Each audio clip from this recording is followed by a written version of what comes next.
Благодарам. Почитувана колежке Смилевска, навистина не ми е ясно откаде наоѓате мотив 20 минути да ги правдате неуспешните економски политики на оваа влада.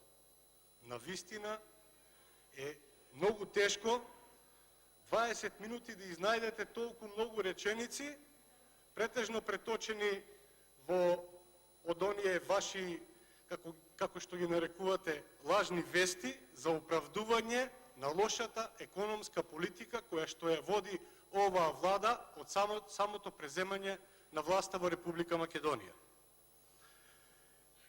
Сите ваши дискусии, вклучително и дискусијата на вашата министерка за финансии, одат кон тоа дека со овој ребаланс на буџетот ќе се обезбедат уште повеќе пари кои што ќе се слеат кај граѓаните.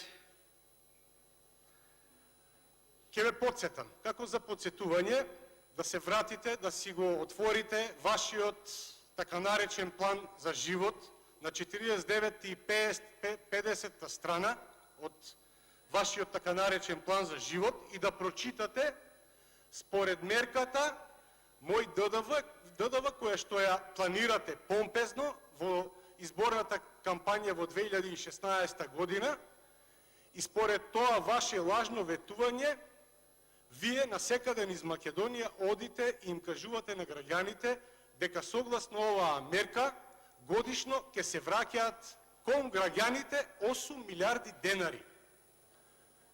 За половина година, според мерката како што вие ја конструиравте во буџетот, не ќе можете да потрошите ниту 200 милиони.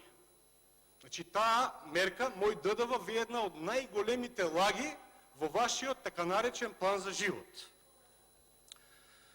Сите, кога дискутирате по овој ребаланс, се држите до тоа дека спроведуваме мерки кои се во интерес на граѓаните. А граѓаните, чекајки на вас да ги спроведат мерките, еден по еден, семејство по семејство, улица по улица, мало по мало, си заминуваат од Република Македонија.